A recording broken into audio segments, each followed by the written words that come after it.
Salve carissimi amici, eccoci qua nuovamente in questo splendido mattino, sempre a Villa Torlonia, a Roma, in questo posto stupendo in mezzo ad alberi secolari.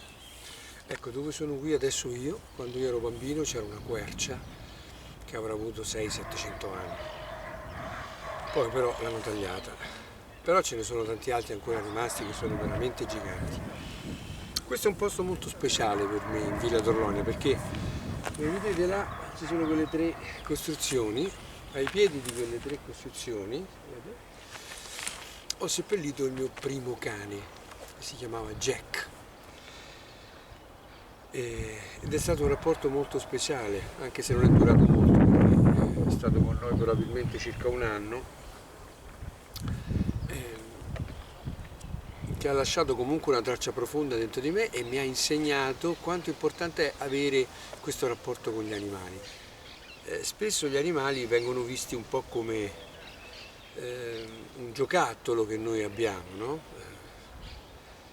Ma il rapporto che noi possiamo avere con loro, il senso di pace, di riequilibrio che noi possiamo ottenere da questo rapporto con gli animali, con qualunque animale. Può essere un cane, il gatto, il cavallo, importantissimo, ma il coniglio, il pesce, il serpente, non importa. Io ho parenti nella mia famiglia che avevano rapporti stretti, importanti, con un serpente, oppure con una gallina, oppure con una lepre, mio nonno, sia con una gallina. Quindi, secondo me tutti gli animali si prestano, certo alcuni si prestano di più di altri, questo è sicuro. Quindi il cane è per certi versi l'animale più propenso a instaurare questo rapporto con noi. Quello però che è importante comprendere è che in questo rapporto, che sembra più che siamo noi che ci prendiamo cura dell'animale, per alti livelli è l'animale che si prende cura di noi, siamo noi il suo animale domestico.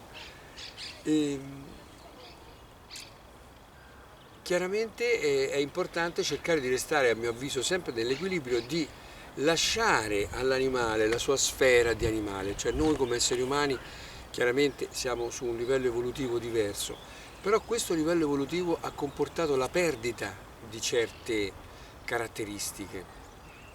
Se vogliamo accettare che noi veniamo dalle scimmie, a un certo momento della nostra evoluzione abbiamo acquisito delle capacità che chiaramente gli scimpanzé e i gorilla non hanno, ma abbiamo perso alcune altre caratteristiche, per esempio la vigoria fisica, la salute, tutta la parte fisica è entrata, non abbiamo più artigli, non abbiamo più zanne, ci cadono i denti, c'è tutta una serie di problemi che i nostri parenti primati non hanno. Quindi a mio avviso è importante sempre cercare di mantenere questo equilibrio tra ciò che è la vita umana e ciò che è la vita animale, perché l'animale ci può dare il massimo dell'azione riequilibratrice, soprattutto se noi ci sforziamo di lasciarlo almeno un po', perché chiaramente se vive con noi è condizionato in questo, però almeno un po' lasciarlo libero di essere un animale, quindi di mantenere attive, sveglie quelle forze, quegli istinti che gli permettono di essere orgogliosamente, direi, animale. Tante volte mi è venuto il pensiero che come gli uccelli, e qui adesso io sono in mezzo a tanti uccelli, ci devono vedere come delle persone maledette da Dio, come dei condannati. E non solo a noi, ma anche ai cani, ai gatti, tutti gli animali terrestri, cioè aver perso la capacità di volare è sicuramente una grande perdita. Non a caso l'uomo è così attratto, no, dall'esperienza del volo, correndo spesso anche il rischio della vita pur di farla. Ecco, sentite. Per cui essere animale ha, come tutte le esperienze, ha i suoi pro e i suoi contro. Quindi a mio avviso è importante che noi lasciamo il nostro animale domestico, qualunque esso sia, una parte lo lasciamo libero ed in grado di poter condurre il più possibile la vita come fanno i suoi simili in natura. Certo,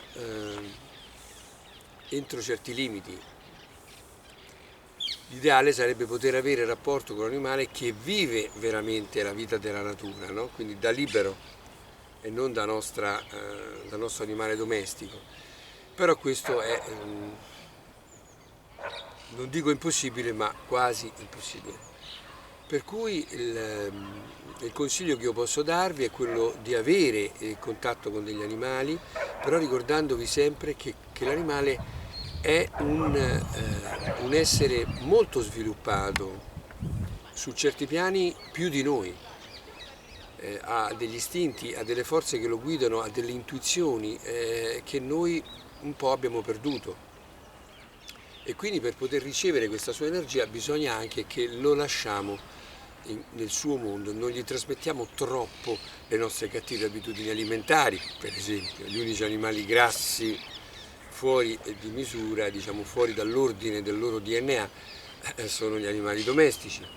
Lo lasciamo libero anche di dormire, cioè le funzioni basi della sua vita dovrebbero essere lasciate il più possibile come la natura ha deciso di fare, per non trasformarli proprio in dei burattini umani, ecco, perché sarebbe un po' triste per loro e si perde secondo me proprio questa ricarica di energia da questi esseri, come nelle piante. Se noi, ecco il discorso per esempio del cibo selvatico, mi viene di fare questo paragone, no?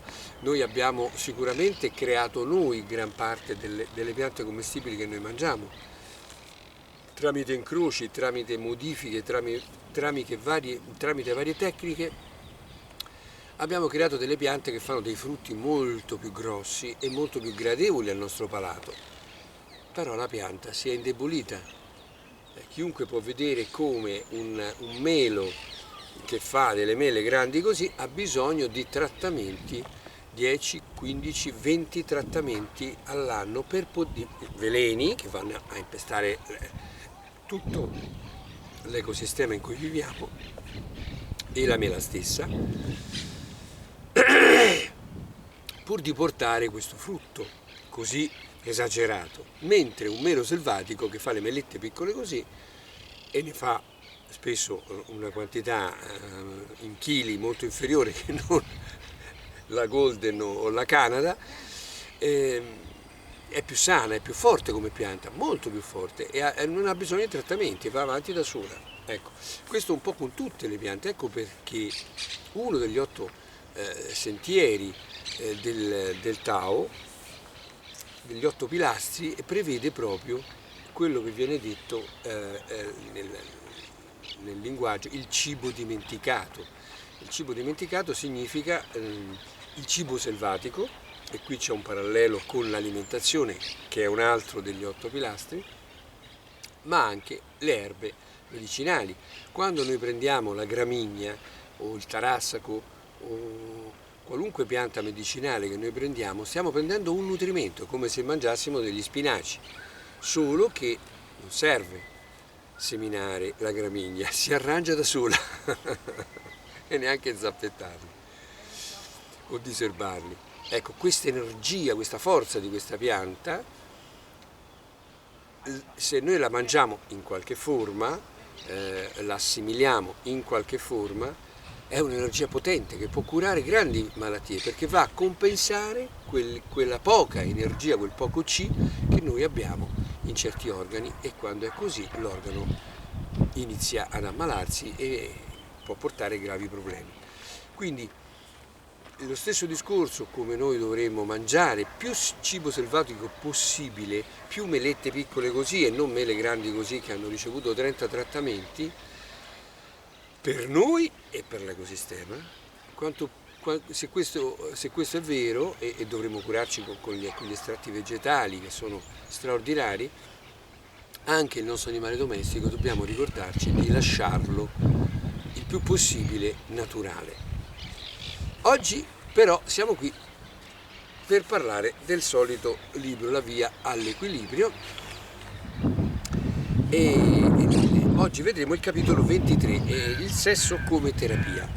è interessante questa possibilità che esiste, possibilità devo dire che io ho scoperto proprio col taoismo, in Occidente non ne ho mai sentito parlare. Nel taoismo si insegna che non solo il sesso è di per sé terapeutico, soprattutto se è fatto in un modo giusto, così da risparmiare le nostre energie sessuali se siamo dei maschi, quindi non perdere con l'eiaculazione così tanta energia, ma trovare il giusto equilibrio. E qui ci sono varie formule per stabilire quanto uno debba eiaculare ogni quanti rapporti, sono varie tecniche che se cercate su altri libri troverete. Io ho lasciato la cosa alla nostra intuizione, fare delle prove su se stessi, è a mio avviso il sistema migliore. Quindi se noi facciamo sesso in questo modo, risparmiando le nostre energie, dedicandoci soprattutto a far raggiungere alla femmina livelli molto alti di piacere, in modo da ricevere quei fluidi benefici che ci possono aiutare anche a noi maschi in particolare, e poi nel momento dell'orgasmo abbiamo questa emissione di questa energia che poi noi possiamo in qualche modo incanalare nel nostro sistema energetico. Questo è il principio del taoismo. Se noi facciamo questo, il sesso è di per sé, comunque lo facciamo, diciamo, basta rispettare queste semplici regole, quindi che ci sia amore, rispetto e che ci sia soprattutto il desiderio di utilizzare questo strumento come trampolino per la nostra vita interiore ed esteriore. Se lo facciamo così è di per sé una terapia. Ma gli antichi non si sono fermati a questo, visto che, e questo è il principio, che devo dire nel libro non lo spiego molto bene, visto che sugli organi genitali sono rappresentati i 5, vi ricordate Wu Ting? I 5 movimenti sono rappresentati sugli organi genitali, e questo dà origine a una possibilità. Vedete il pene e la vagina. Noi abbiamo acqua partendo dal basso, vedete? Partendo dalla zona dei testicoli, acqua, legno, terra, fuoco, la punta è il fuoco e i due lati è il metallo. E se noi guardiamo la femmina è corrispondente esattamente. Questo però comporta un'altra possibilità, il fatto che se noi facciamo sesso, questo e non solo questo, e se noi facciamo sesso in un certo modo, in una certa posizione proprio, il pene maschile stimola la vagina in un certo particolare modo. Questo fa sì che ci sia uno scambio di energie specifico, e questo scambio di energie potrebbe essere, questa è la filosofia taoista, secondo loro, è curativo, e io devo dire che ho avuto le prove di questo, è curativo per alcune patologie specifiche. Quindi una cosa straordinaria, ma noi in genere siamo portati a cercare per le nostre innumerevoli malattie rimedi tecnologici, veri e propri veleni che distruggono l'organismo causando decine di effetti collaterali, tra cui anche la morte certe volte. Quindi noi siamo inclini, no, a cercare farmakos. Farmakos in greco significa veleno, non è che significa farmaco, significa veleno.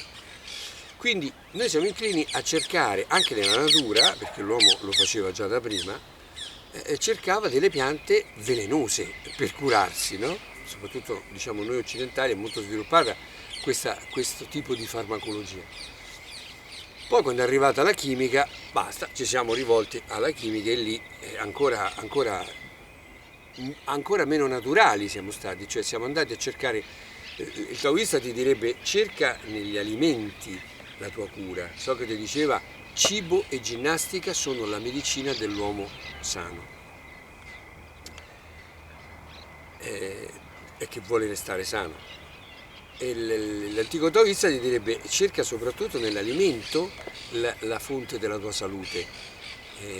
Noi siamo invece andati non tanto nelle piante alimentari ma nelle piante velenose a cercare i rimedi per la nostra salute. E quando è arrivata la chimica, ancora di più, siamo andati proprio verso sostanze che in natura non esistevano prima. Abbiamo fatto un primo passaggio come gli antibiotici, un primo passaggio antibiotici naturali, quindi la molecola era presente in natura sintetizzata da certi batteri, immaginiamo la penicillina ad esempio. Poi abbiamo fatto i semi sintetici, modificando leggermente la molecola che però prelevavamo dal batterio, quello che è, quasi integra, quindi modificavamo l'1% della molecola. Poi siamo arrivati ai sintetici, completamente sintetici, quindi noi partiamo da atomi, molecole molto molto più piccole e creiamo una molecola completamente nuova che in natura non esiste. Ora, la scienza sa, la nostra conoscenza è arrivata a capire che se noi produciamo un'enorme struttura di legno, il legno è un materiale che il pianeta Terra conosce, lo produce lui e sa come smaltirlo, non ha problemi. Se noi produciamo invece un'enorme struttura, un'enorme quantità di un materiale che in natura non esiste come la plastica, il pianeta non lo conosce, quindi non ha un sistema di smaltimento. Qualunque cosa che noi produciamo, ecco questo libro è fatto di carta, se io lo abbandonassi qua e non ci fosse nessuno che lo raccoglie, dopo pochi mesi con l'acqua, con le lumachine, con i lombrichi, con gli insetti vari che se lo mangiano, dopo pochi mesi è completamente scomparso, al massimo qualche anno, perché ha un bello spessore, ma se io buttassi un foglio di carta così, gli agenti atmosferici più gli animali del pianeta, tutto insieme, digerisce tutto e tutte queste sostanze rientrano nel ciclo della natura e sono sostanze fondamentalmente benefiche che non fanno male all'uomo o agli animali.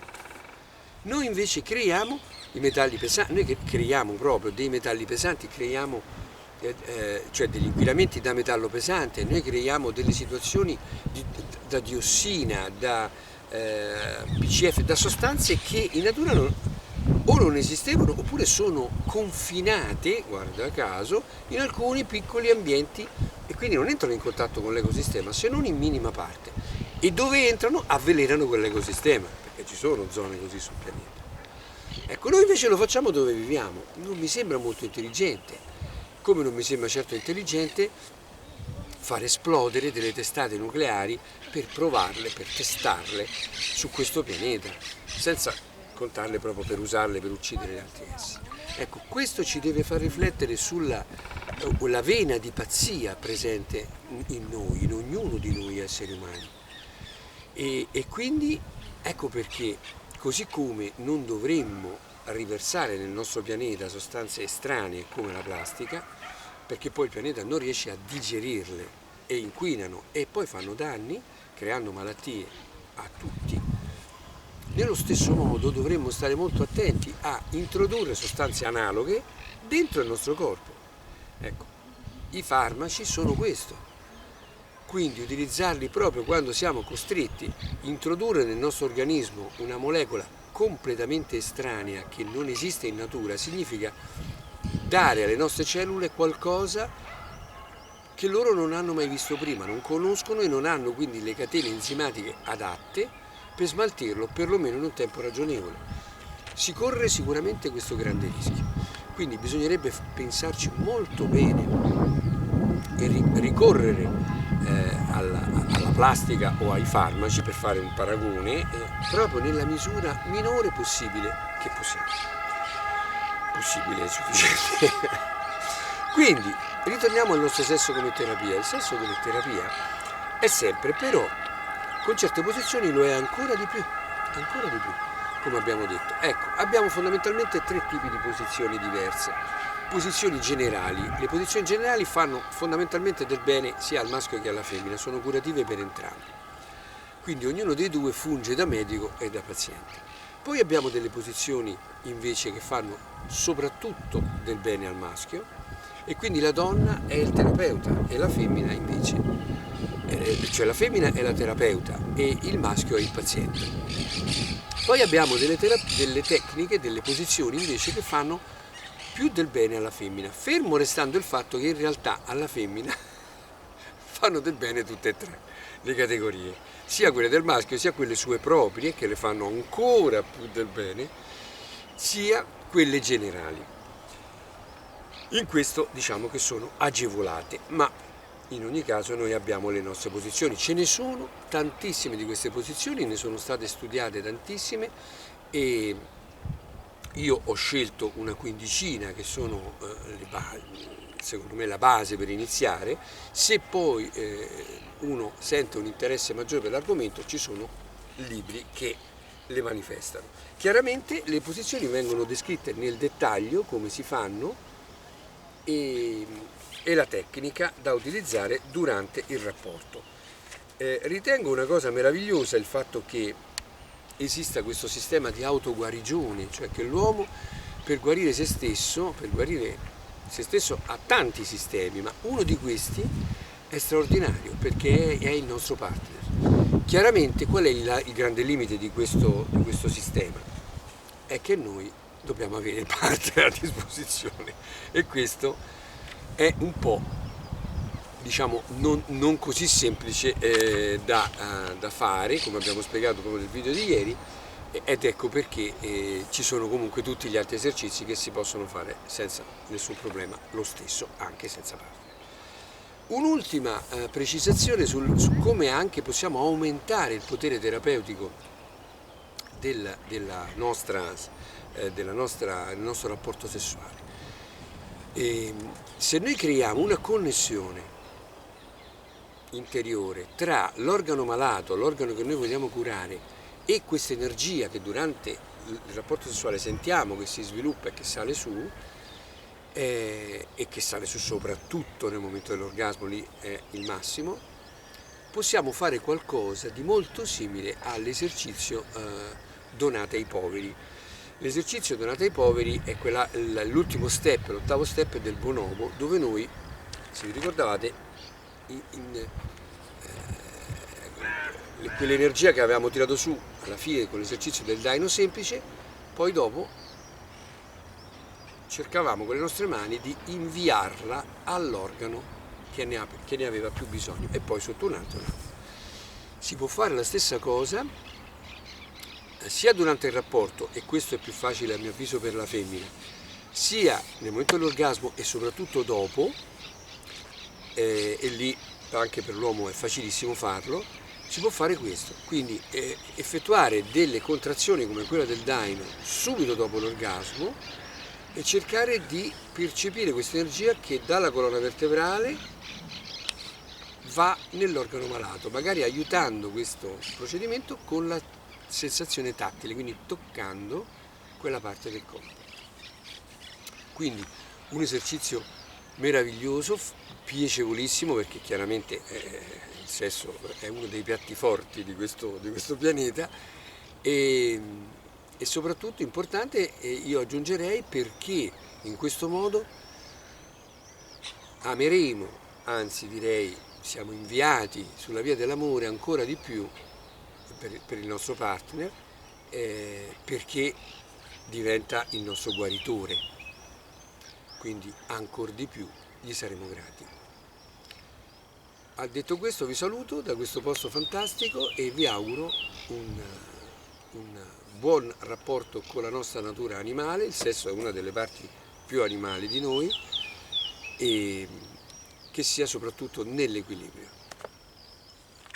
Tante belle cose a tutti.